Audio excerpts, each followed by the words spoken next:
their recorded history. Instead of abandoning it, they built it again, Gray finished, all four eyes fixed on the images. Stronger. Better. He moved to another display showing temperature variations across the planet's surface. Their habitats range from 50 degrees above freezing to 60 degrees below. Some humans live in both extremes. Voluntarily. The ship's AI interrupted with its calm, methodical voice.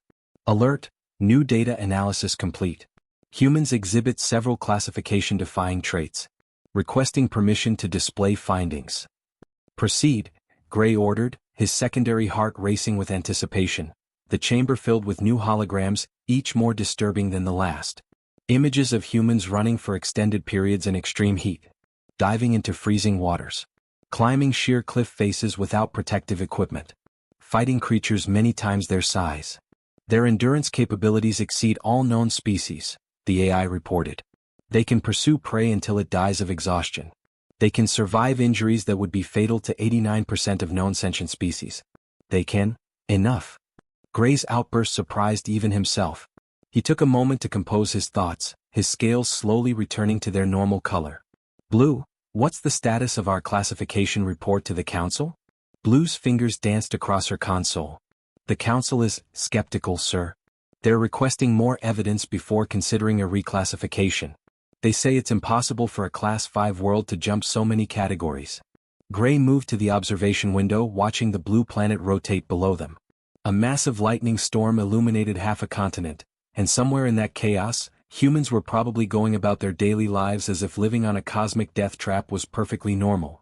Show them this, he said quietly, pulling up a new file. The hologram displayed a human settlement in what they called the Pacific Ring of Fire. As they watched, the ground split open, spewing molten rock into the air. The settlement's warning systems activated, and its inhabitants began moving with practiced efficiency. They don't just survive disasters, Gray explained, his voice filled with a mixture of horror and admiration. They study them. They measure them. They build tools to predict them. And then, this is the truly terrifying part, they choose to stay and face them. Blue's scales had taken on a pale hue of fear. Sir, I've been analyzing their information networks. You need to see their entertainment media. The display shifted to show humans participating in what they called extreme sports. People jumping from high altitudes with minimal safety equipment. Diving into underwater caves. Racing vehicles at lethal speeds. They do this for fun. Gray's voice was barely a whisper. The Council needs to understand, Blue said urgently. This isn't just about environmental hazards. The humans themselves are the most dangerous thing on their planet. They deliberately seek out dangerous situations. They artificially create challenges when their environment isn't hazardous enough. Gray reached out and touched the hologram of Earth, his fingers passing through the swirling cloud patterns. Update the report to the Council. Tell them. He paused, choosing his words carefully. Tell them we've made a grave error in classification. This world isn't just hostile. It's actively trying to kill its inhabitants through every means possible. Geological instability, atmospheric violence, temperature extremes, aggressive life forms. And yet, Blue added, her voice filled with wonder, the humans are winning. The chamber fell silent as a new set of data scrolled across their screens. Human population numbers. Technological advancement rates. Territory expansion. All trending upward despite living in conditions that should make survival nearly impossible. The classification error isn't in underestimating the planet, Gray realized, his voice heavy with the weight of discovery. It's in underestimating its people. We need a new category entirely. Something beyond our current scale. As if to punctuate his statement, a massive earthquake shook one of Earth's continents below them. Cities swayed but didn't fall. Warning systems activated instantly. Emergency responses mobilized with practiced precision. Send everything to the Council, Gray ordered. Every scan. Every observation. Every piece of data we've collected. And add a personal note from me. He turned to face Blue, all four eyes reflecting the gravity of the situation. Tell them we haven't just discovered a new classification of planet. We've discovered a species that thrives on challenges that would annihilate most civilizations. And they're getting stronger every day. The Eternal Seeker continued its orbit, its sensors recording the countless ways Earth tried to destroy its dominant species, and the countless ways that species fought back, adapted, and emerged even more resilient than before. In the Great Galactic Registry of Habitable Worlds, A new classification was about to be born, unlucky number 13, and with it, the galaxy's understanding of what was possible would change forever. Hashtag when aliens discovered. Practically indestructible during development. It's as if their entire species is designed to survive anything their world throws at them, right from birth. The Eternal Seeker's medical bay continued its analysis, each new discovery adding to the growing realization that humans weren't just another intelligent species. They were living proof that evolution could create something both beautiful and terrifying, a species that didn't just survive against impossible odds, but one that had turned the very concept of survival into an art form. Hashtag when aliens discovered why Earth is a Class 13 Deathworld hashtag Part 5. The terror of human medicine. The emergency alert klaxon aboard the Eternal Seeker blared for the first time in 50 years. Gray rushed to the observation deck, his scales shifting rapidly between colors of fear and disbelief. Blue was already there, frozen in horror as she watched the feeds from Earth's medical facilities. They can't be. Gray's voice cracked. They're cutting that human open, while it's still alive. Surgery, Blue whispered, her scales a pale shade of shock. They call it surgery. And the human on the table volunteered for this. The AI's calm voice provided unwanted context. Human medical procedure detected. Subject remains conscious during invasive organ repair. Local anesthetic administered. Subject's vital signs, stable. Gray couldn't look away from the screen. The human doctors moved with practiced precision, their blood-covered hands navigating between vital organs with terrifying confidence. How many humans die during these procedures? That's the truly horrifying part, sir, Blue replied, pulling up statistical data. Their success rate is over 95% for most common procedures. They've been doing this for over a century. They consider it routine. New feeds appeared on the surrounding screens. Humans with artificial limbs moving as smoothly as natural ones. Mechanical hearts pumping blood through living tissue. Synthetic eyes connected directly to organic brains. They don't just repair themselves, Gray observed, his voice trembling. They improve themselves. Add machines to their bodies. And their bodies accept it. Blue was reviewing more medical data, her appendages shaking. Sir, you need to see their cancer treatments. The main screen shifted to show human oncology wards. Gray's secondary heart nearly stopped. They're poisoning themselves? Chemotherapy, Blue explained, her voice hollow. They deliberately poison their entire bodies, calculating that the cancer will die before the host. They wage war against their own cells, and usually win. The AI interrupted, alert, detecting primitive brain surgery in multiple locations. No, Gray whispered. Even they wouldn't dare, but the screen showed exactly that. Human surgeons cutting open skulls, operating on the very organ that housed consciousness, and then successfully closing them up. The patients survived. Some were even awake during the procedures. How? Gray demanded. How do they even conceive of attempting this? Blue had been analyzing historical medical records. They experimented on themselves for centuries. The first surgeons had no idea if their techniques would work. They just tried again and again, learning from each failure until they succeeded. Show me their emergency medicine, Gray commanded, his scientific curiosity overriding his horror. The displays filled with trauma center footage. Humans rushing to save other humans who, by any reasonable standard, should already be dead. Crashed vehicles, fallen buildings, massive burns, blood loss, internal injuries. They don't give up, Blue noted, her scales shifting to a color of wonder. Even when their medical texts say survival is impossible, they keep trying. And sometimes, the impossible patients survive. Gray moved to another screen showing human medical education. Look at this. Some humans spend over a decade learning how to perform these procedures. They dedicate their lives to cutting open other humans and repairing them. How do they maintain their sanity? Sir, Blue called out urgently. Their dental practices. The room fell silent as they watched humans drilling into living teeth, extracting infected tissue while the patient was still conscious.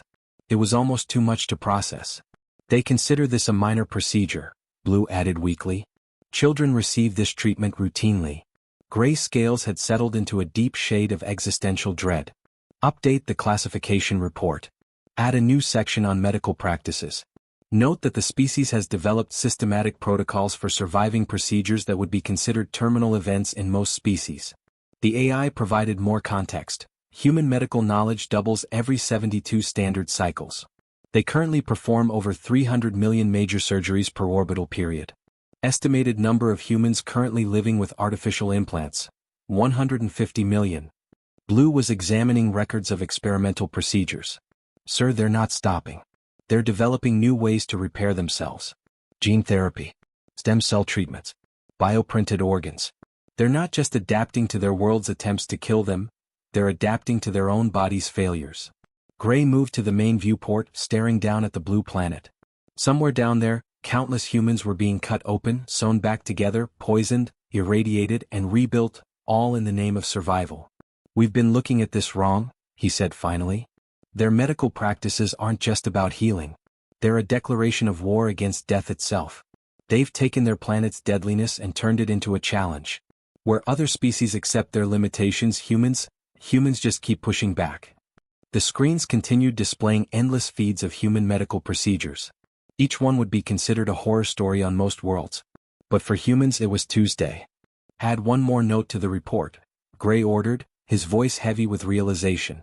Species demonstrates unprecedented psychological resilience to physical trauma.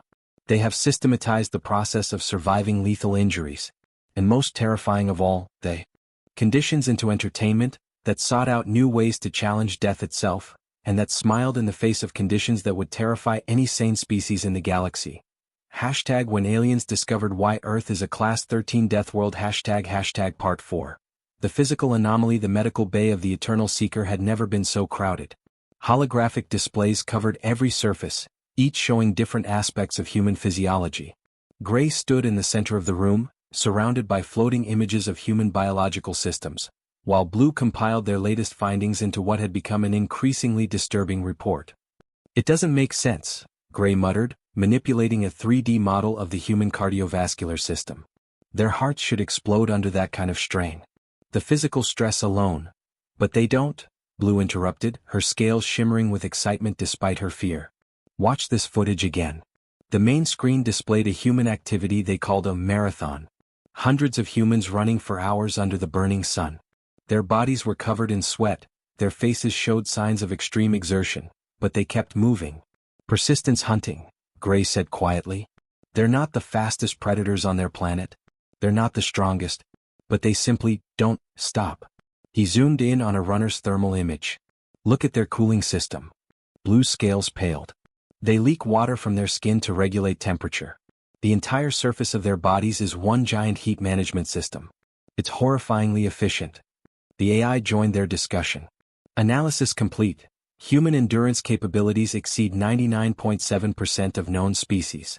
Their ability to maintain physical activity under stress is unprecedented in galactic records. Gray moved to another display showing a human skeletal structure. And look at this, their bones don't just provide structure. They manufacture blood cells. Their entire body is designed for rapid repair and replacement of damaged components. Sir, Blue called out, her voice trembling. You need to see these throwing test results. The screen shifted to show humans throwing various objects. The AI overlaid trajectory calculations and force measurements. They can calculate complex three-dimensional physics problems instinctively, Gray observed, his four eyes widening. They don't just throw objects, they can hit precise targets at distance. Do you understand what this means? Blue's scales had taken on a deep shade of worry. They're the only known species that can kill at range without technological assistance. They evolved as pursuit predators with projectile capabilities. And that's not even the most terrifying part, Gray added, pulling up another dataset. Show the injury recovery statistics. The room filled with medical records. Humans surviving impossible injuries. Bones knitting themselves back together. Organs functioning despite massive damage. Brains rewiring themselves around injuries. They call it trauma medicine, Blue explained, her voice filled with a mixture of horror and admiration. Most species die from any one of these injuries. Humans?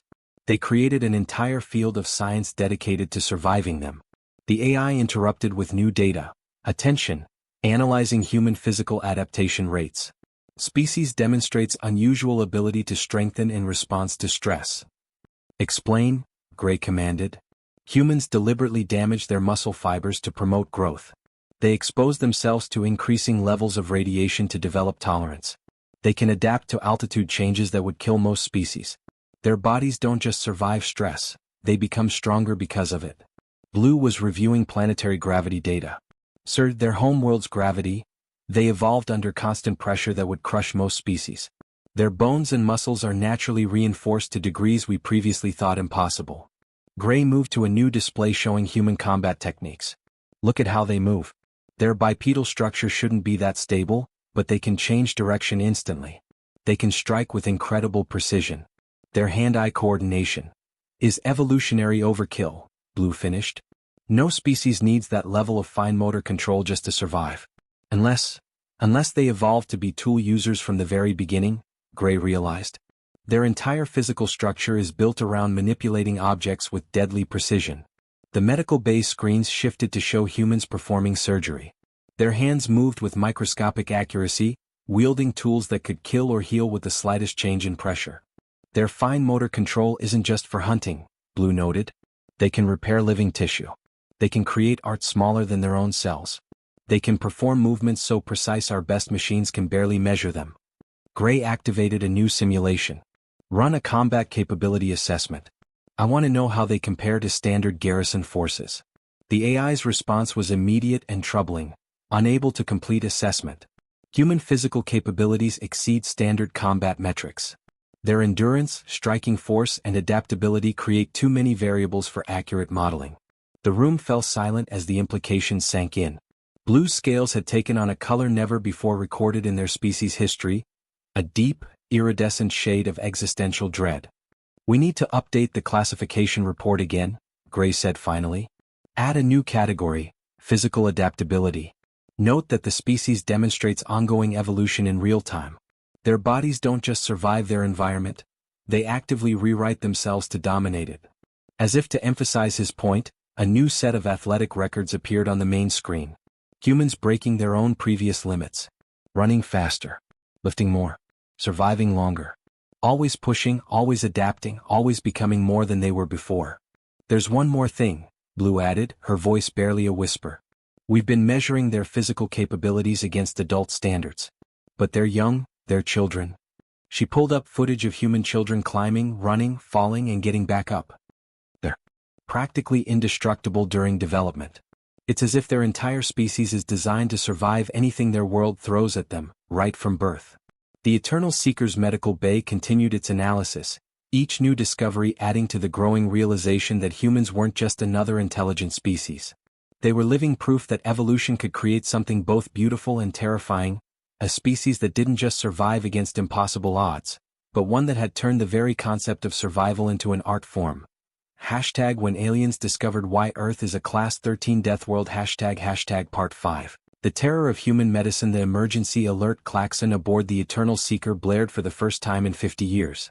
Gray rushed to the observation deck, his scales shifting rapidly between colors of fear and disbelief. Blue was already there, frozen in horror as she watched the feeds from Earth's medical facilities. They can't be. Gray's voice cracked. They're cutting that human open, while it's still alive. Surgery, Blue whispered, her scales a pale shade of shock. They call it surgery. And the human on the table volunteered for this. The AI's calm voice provided unwanted context. Human medical procedure detected. Subject remains conscious during invasive organ repair. Local anesthetic administered. Subject's vital signs, stable. Gray couldn't look away from the screen. The human doctors moved with practiced precision, their blood-covered hands navigating between vital organs with terrifying confidence. How many humans die during these procedures? That's the truly horrifying part, sir, Blue replied, pulling up statistical data. Their success rate is over 95% for most common procedures. They've been doing this for over a century. They consider it routine. New feeds appeared on the surrounding screens. Humans with artificial limbs moving as smoothly as natural ones. Mechanical hearts pumping blood through living tissue. Synthetic eyes connected directly to organic brains. They don't just repair themselves, Gray observed, his voice trembling. They improve themselves. Add machines to their bodies. And their bodies accept it. Blue was reviewing more medical data, her appendages shaking. Sir, you need to see their cancer treatments. The main screen shifted to show human oncology wards. Gray's secondary heart nearly stopped. They're poisoning themselves? Chemotherapy, Blue explained, her voice hollow. They deliberately poison their entire bodies, calculating that the cancer will die before the host. They wage war against their own cells, and usually win. The AI interrupted, alert, detecting primitive brain surgery in multiple locations. No, Gray whispered. Even they wouldn't dare, but the screen showed exactly that. Human surgeons cutting open skulls, operating on the very organ that housed consciousness, and then successfully closing them up. The patients survived. Some were even awake during the procedures. How? Gray demanded. How do they even conceive of attempting this? Blue had been analyzing historical medical records. They experimented on themselves for centuries. The first surgeons had no idea if their techniques would work. They just tried again and again, learning from each failure until they succeeded. Show me their emergency medicine, Gray commanded, his scientific curiosity overriding his horror. The displays filled with trauma center footage. Humans rushing to save other humans who, by any reasonable standard, should already be dead. Crashed vehicles, fallen buildings, massive burns, blood loss, internal injuries. They don't give up, Blue noted, her scales shifting to a color of wonder. Even when their medical texts say survival is impossible, they keep trying. And sometimes, the impossible patients survive. Gray moved to another screen showing human medical education. Look at this. Some humans spend over a decade learning how to perform these procedures. They dedicate their lives to cutting open other humans and repairing them. How do they maintain their sanity? Sir, Blue called out urgently. Their dental practices. The room fell silent as they watched humans drilling into living teeth, extracting infected tissue while the patient was still conscious. It was almost too much to process. They consider this a minor procedure, Blue added weakly. Children receive this treatment routinely. Gray's scales had settled into a deep shade of existential dread. Update the classification report. Add a new section on medical practices. Note that the species has developed systematic protocols for surviving procedures that would be considered terminal events in most species. The AI provided more context. Human medical knowledge doubles every 72 standard cycles. They currently perform over 300 million major surgeries per orbital period. Estimated number of humans currently living with artificial implants, 150 million. Blue was examining records of experimental procedures. Sir, they're not stopping. They're developing new ways to repair themselves. Gene therapy, stem cell treatments, bioprinted organs. They're not just adapting to their world's attempts to kill them, they're adapting to their own body's failures.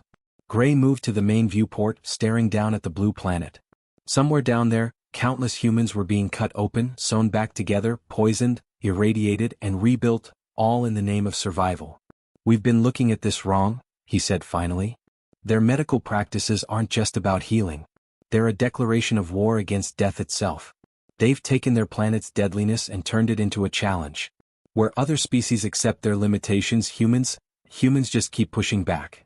The screens continued displaying endless feeds of human medical procedures. Each one would be considered a horror story on most worlds. But for humans it was Tuesday. Add one more note to the report, Gray ordered, his voice heavy with realization. Species demonstrates unprecedented psychological resilience to physical trauma. They have systematized the process of surviving lethal injuries. And most terrifying of all, Why Earth is a Class 13 Deathworld ## Part 3. Observations begin. The Eternal Seeker's cloaked observation post hung silently in lunar orbit, its sensors focused on the blue planet below. Inside the newly established monitoring station, Gray stared at the latest batch of data with all four eyes wide in disbelief. Next to him, Blue's scales had taken on a sickly pale color as she processed the incoming footage. They're eating poison? She whispered, her voice trembling as she watched humans consuming their morning beverages. That black liquid contains enough stimulants to kill 3 Centaurian moths, and they drink it for pleasure? Gray adjusted the chemical analysis display. They call it coffee. And that's not even the most disturbing part. He switched to another feed. Watch this. The screen showed humans consuming tiny pods of concentrated pain-inducing chemicals. Their faces turned red, they sweated, some even had tears in their eyes, all signs of severe distress. Yet they were smiling? Capsaicin, Gray explained, his voice heavy with amazement. They deliberately breed plants to produce more of it. The more it hurts, the more some of them enjoy it. Blue's scales rippled with confusion. But why? Because they can, Gray replied simply. Because their bodies adapt to it. What would kill most species just becomes entertainment for them. The AI interrupted their discussion with a priority alert. Attention! Detecting extreme recreational activities in multiple locations. Recommended observation. Multiple screens lit up around them. On one, a human was falling from the edge of space, protected only by a thin suit and a fabric canopy. On another, humans were riding waves taller than their largest buildings. A third showed them climbing frozen waterfalls with minimal safety equipment. This can't be sanctioned behavior, Blue protested weakly. These must be outliers. Aberrations. Gray pulled up the statistical analysis. No. These activities, they call them extreme sports, are practiced by millions. They have organized competitions. They give awards for the most dangerous achievements. The observation chamber fell silent as they watched a human deliberately dive into an underwater cave system, pushing the limits of their oxygen supply. The being's heart rate remained surprisingly steady despite the lethal conditions. Sir, Blue called out suddenly, her voice urgent. You need to see these temperature readings. The main screen displayed a thermal map of Earth's surface. In one region, humans were surviving in temperatures of -60 degrees. In another, they were working in +50-degree heat. The same species adapting to both extremes. They don't just survive these conditions, Gray noted, his scientific curiosity overtaking his horror. They build permanent settlements there. They raise their young there. He zoomed in on a city in a place called Siberia. Look, they're having a celebration. Outside. In temperatures that would freeze our environmental suits solid. Blue had started compiling a list of observed human recreational activities, but her appendages were shaking as she typed free diving to deadly depths, racing powered vehicles at lethal speeds, jumping across mountain chasms in wingsuits, wrestling with large predatory animals, dancing in active volcanic vents, fighting each other for sport. The most terrifying part, she said, her voice barely audible, is their recovery ability. Look at this footage from their medical facilities. The screens showed humans with devastating injuries, broken bones, torn flesh, severe burns, all injuries that would end most species. But the humans didn't die. They healed. They recovered. They went back to the same activities that had injured them. Their medical technology? Gray asked. No, Blue replied. Their natural healing capabilities. They can regenerate damaged tissue, repair broken bones, even adapt to lost limbs by rewiring their neural pathways. They're almost impossible to permanently disable. Gray moved to the main viewport, watching Earth rotate below them. A massive storm system was developing over one of their oceans, but ships still crossed beneath it. Air vehicles flew around it. Humans, as always, refusing to yield to their planet's attempts to kill them. Update the classification report, he ordered, his voice filled with a mixture of awe and dread. Add a note about their psychological profile. Species demonstrates not just survival capabilities, but an apparent addiction to challenging their environmental limitations. They actively seek out and attempt to survive in conditions that would be considered unsurvivable by galactic standards. Blue added to her notes, they appear to view their planet's deadly conditions not as threats, but as opportunities for recreation. The AI chimed in with another alert, detecting unusual chemical signatures in human entertainment venues. Humans deliberately consuming ethanol-based neurotoxins while engaging in social bonding rituals. Gray's scales darkened with stress. They poison themselves, for fun, while building social connections? He turned to Blue. How does a species like this even evolve? How do they survive long enough to develop intelligence? Blue's response was interrupted by a new alert. Somewhere in Earth's southern hemisphere, a volcano was beginning to erupt. But instead of fleeing, humans were flying vehicles toward it, carrying scientific equipment. They were going to study the very thing that could incinerate them instantly. Perhaps, Blue suggested, her voice thoughtful, we should be asking a different question. She looked up at Gray, her scales shifting to a color of deep concern. Not how did they survive? But what kind of universe do we live in where a species like this becomes possible? The Eternal Seeker's sensors continued their relentless documentation, recording instance after instance of humans treating lethal conditions as mere inconveniences. And somewhere in the vast database of galactic knowledge, a new understanding was forming. Earth wasn't just a deadly world that humans survived on. It was a forge that had created something entirely new, a species that turned deadly. To thrive in conditions that should break any rational mind. One final note, Gray added, his scales showing a complex mix of fear and admiration. Their greatest psychological advantage isn't their resilience or their adaptability. It's their ability to see challenges as opportunities. Every hostile environment becomes a new frontier. Every deadly condition becomes a chance to prove themselves. And the most terrifying part, Blue concluded, her voice barely a whisper, is that they consider this normal. They expect to face impossible challenges. They raise their young to embrace danger. They've turned their entire civilization into an engine for overcoming death itself. The Eternal Seeker's entertainment analysis chamber fell silent, its screen still showing countless examples of humanity's unique psychological makeup. In the Great Galactic Database, a new understanding was forming. Humans weren't just physically adapted to survive a death world. Their very minds had evolved to thrive on challenges that would break any other species. When aliens discovered why Earth is a Class 13 death world. Part 7. The breaking point. The Eternal Seeker's bridge erupted into chaos as every alarm system activated simultaneously. Gray rushed to the command center, his scales flickering between colors of panic and disbelief. Blue was already at her station, monitoring the unfolding disaster on Earth below. Mount Vesuvius, she reported, her voice tight with tension. The humans' monitoring systems detected the surge 4 hours ago. The magma chamber is destabilizing. Gray watched in horror as the ancient volcano showed signs of imminent eruption. How many human settlements are in the danger zone?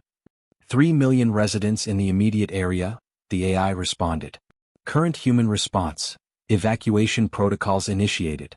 Emergency services mobilizing. Scientific teams advancing toward the danger. They're what? Gray's 4 eyes widened as he watched human volcanologists setting up equipment closer to the rumbling mountain. Play audio from their emergency channels. The bridge filled with the sounds of human emergency responses. Calm, coordinated voices directing evacuation efforts. Scientists discussing data readings. Emergency teams establishing protocols. Their heart rates are elevated, Blue noted, studying the biological scans, but there's no panic. They're not just responding to the crisis, they're studying it. Even now. The mountain's first warning explosion sent ash and steam into the atmosphere. Gray expected chaos. Instead, he watched in amazement as human emergency protocols shifted into higher gear. Look at their response patterns, he said, tracking multiple rescue operations simultaneously. It's like they've practiced for this specific scenario. They have, Blue replied, pulling up historical data. After every previous volcanic disaster, they developed new protocols, improved their response times, created better prediction models. They treat each disaster as a learning opportunity. The main screen showed human rescue workers moving through the danger zone, checking buildings for stragglers. Police directing traffic along predetermined evacuation routes. Medical teams setting up treatment centers at safe distances. Sir, Blue called out, her scales paling. You need to see these civilian responses. The display shifted to show ordinary humans helping their neighbors evacuate. People offering shelter to strangers. Communities organizing supply distribution. Volunteers coordinating through primitive communication networks. They're not fighting each other for resources, Gray observed, his voice filled with wonder. They're cooperating, organizing. Even their young are helping. The AI interrupted, alert, detecting unusual thermal signatures. Humans are entering damaged structures to rescue trapped life forms. The screens showed human rescue workers rushing into danger zones to save not just other humans but animals, pets, wildlife, even plants from research facilities. They're risking their lives for other species, Blue whispered. In the middle of an evacuation, they're trying to preserve their ecosystem. The mountain rumbled again, more violently this time. Ash clouds darkened the sky. But instead of fleeing in terror, human scientists continued gathering data. Emergency teams pushed deeper into danger zones for last-minute rescues. Update the classification report, Gray ordered, his voice heavy with realization. Note this date. We're witnessing something unprecedented in galactic history. Their disaster response. Blue asked.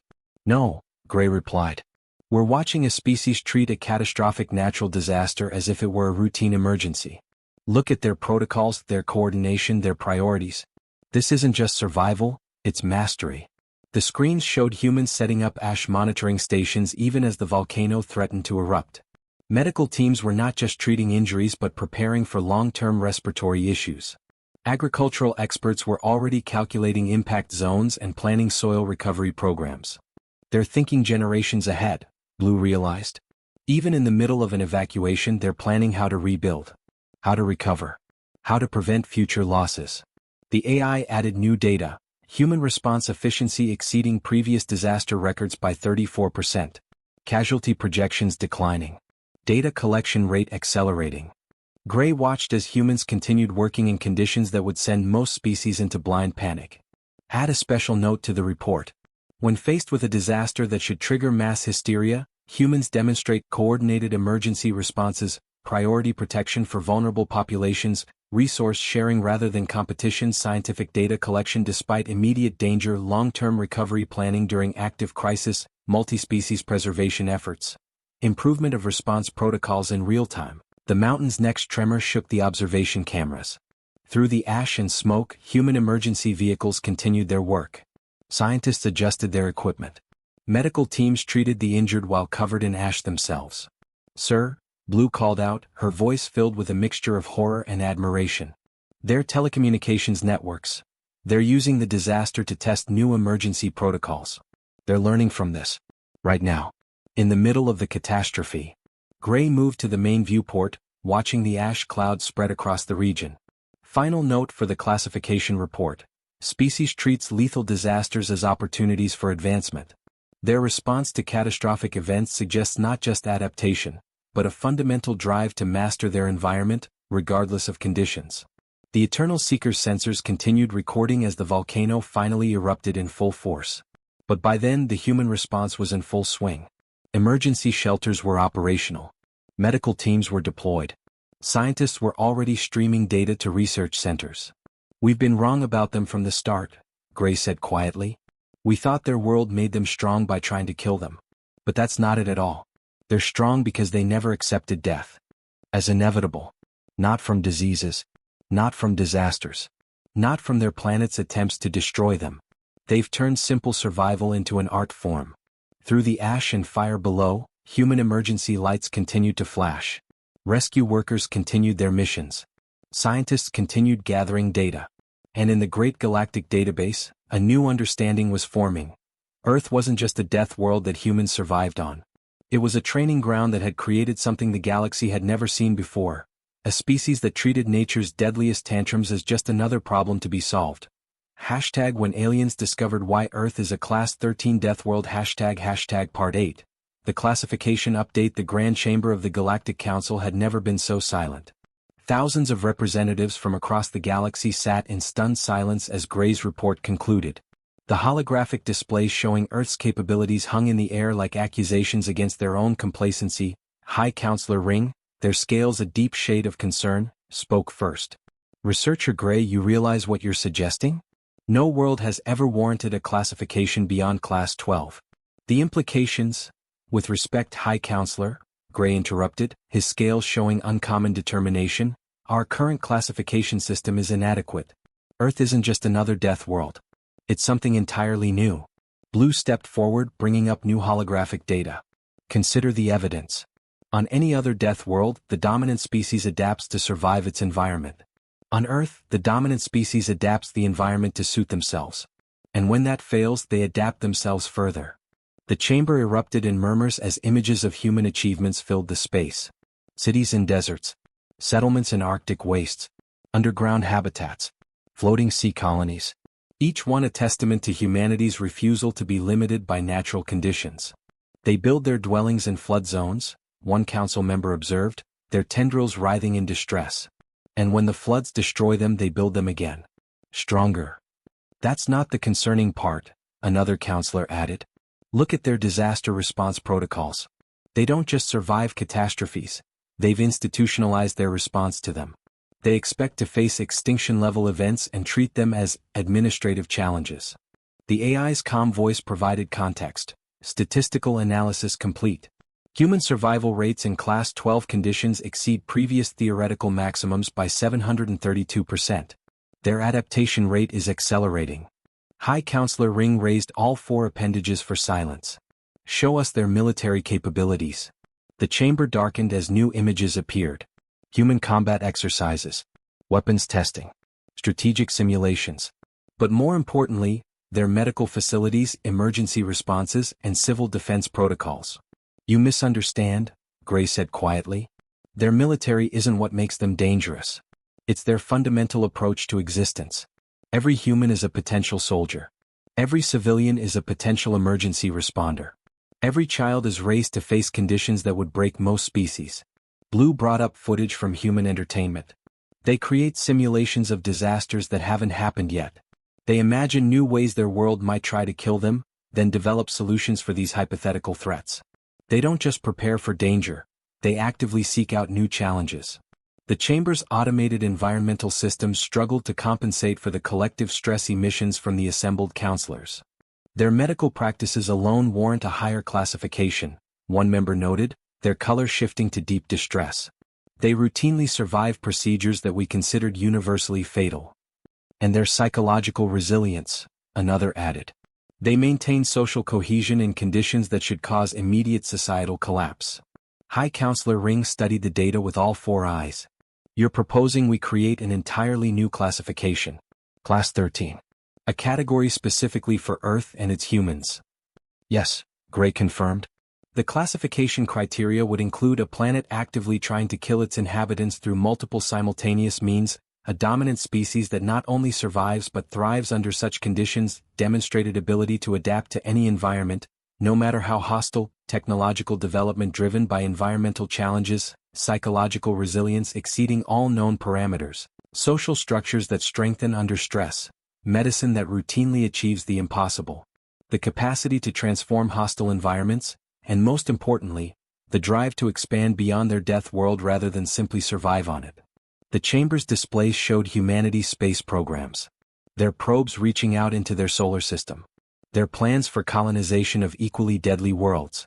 They're not content with mastering one death world, Blue observed. They're actively seeking others to challenge themselves. A younger counselor, their scales still bright with optimism, spoke up. But surely this makes them perfect for galactic integration? A species this resilient could help us solve many problems. Or create new ones? An elder member countered. What happens when a species evolved to overcome constant challenges encounters a peaceful civilization? What happens when beings adapted to continuous warfare against their environment meet species adapted for cooperation? Gray stood straighter, his scales showing the confidence of one who had studied humans extensively. That's the final point in my report, and perhaps the most crucial. Humans don't just overcome challenges, they form communities around them. They don't just survive disasters, they help others survive them too. Every catastrophe they face makes them more cooperative, not less. The Chamber's AI updated its threat assessment.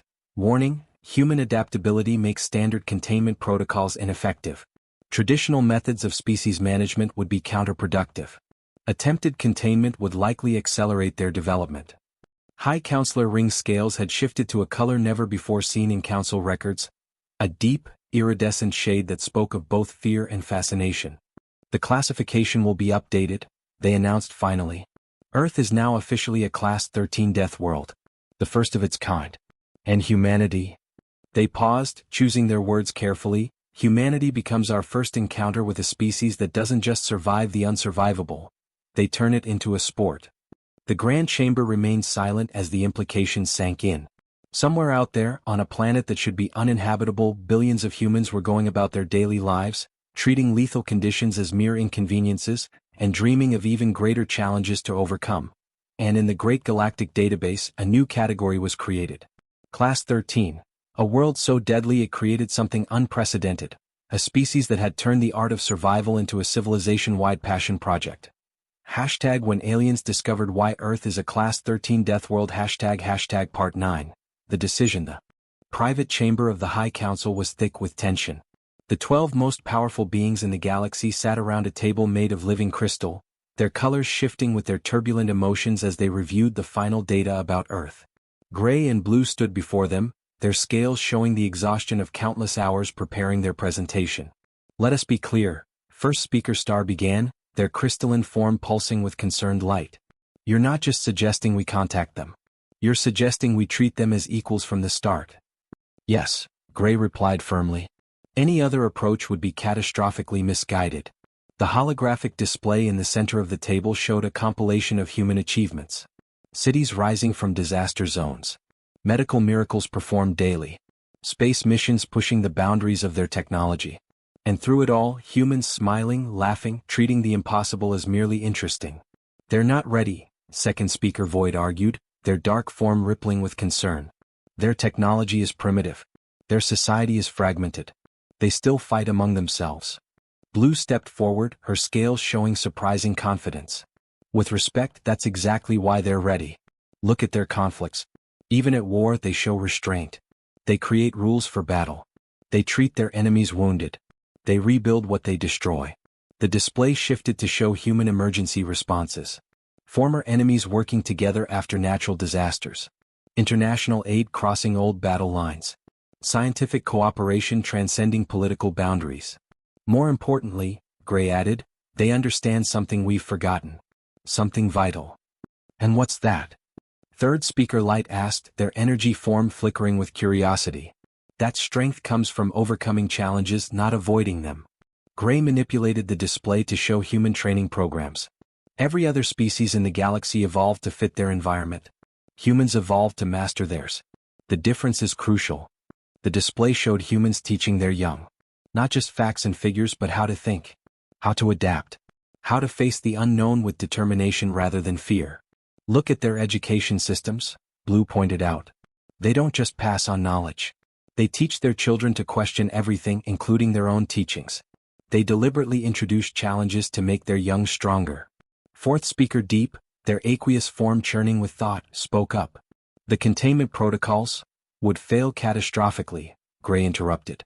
You can't contain a species that treats barriers as challenges. Every restriction would accelerate their development. Every attempt to control them would teach them something new. The display showed human responses to various catastrophes. Each disaster made them stronger. Each challenge made them more resilient. Each barrier broken taught them to break bigger ones. Their potential as allies. Fifth speaker Wind asked, their gaseous forms swirling with interest. Blue brought up new data. Unprecedented. They solve problems differently than any known species. Where we see insurmountable obstacles, they see puzzles to be solved. Where we see reasons to retreat, they see reasons to advance. The display showed humans teaching other humans to survive, to thrive, to turn adversity into advantage. Their entire civilization was built on the principle that nothing was truly impossible. It just hadn't been solved yet. But the dangers. Sixth speaker Earth began, their crystalline form clouded with worry. Are exactly why we need them, Gray stated firmly. The galaxy is facing challenges we can't solve with our current paradigms. We need a species that doesn't accept impossibility. We need humans. The display showed the future challenges facing the galaxy. Problems that had stumped the Council for generations. Issues that seemed unsolvable. Dangers that threatened multiple species. They're not just survivors, Blue explained. They're innovators. They don't just endure challenges, they learn from them. They grow stronger. And most importantly, they teach others to do the same. The council chamber fell silent as the final data scrolled past. Human medical techniques that defied conventional wisdom. Engineering solutions that shouldn't work but did. Social structures that grew stronger under pressure instead of breaking. First speaker Star raised their crystalline form to its full height. You realize what you're asking? To accept a Class 13 species as equals? To give them access to galactic technology? To trust them with knowledge that could make them even more formidable? No, Gray replied, his scales showing absolute conviction. I'm asking you to recognize that we need them precisely because they're formidable. Because they solve problems differently. Because they see opportunities where we see only danger. The display showed one final image, a human child learning to walk. Falling. Getting up. Falling again. Getting up again. Never giving up until success was achieved. This is their true strength, Blue said softly. Not their resilience. Not their adaptability. But their fundamental belief that everything can be overcome. That every challenge can be met. That nothing is truly impossible. The council members communed silently for several moments, their various forms shifting with complex emotions. Finally, first speaker Star announced their decision. Contact will be initiated. But not as superior beings uplifting a primitive species. Not as teachers guiding students. But as equals meeting equals. Because you're right about one thing, we need their perspective. We need their resilience. We need their impossible optimism. And most importantly, Gray concluded, his scales showing relief and pride, we need to remember what they never forgot, that the universe's greatest challenges are not obstacles to be avoided, but opportunities to be seized. The council chamber's crystalline walls hummed with the weight of the decision. Somewhere on Earth, humans continued their daily lives, unaware that they had just been recognized as something unprecedented in galactic history, a species that had turned survival itself into an art form, and in doing so, had become exactly what the galaxy needed most, beings who saw impossible challenges and smiled. Because to humans the impossible was never a barrier. It was simply tomorrow's accomplishment waiting to be achieved.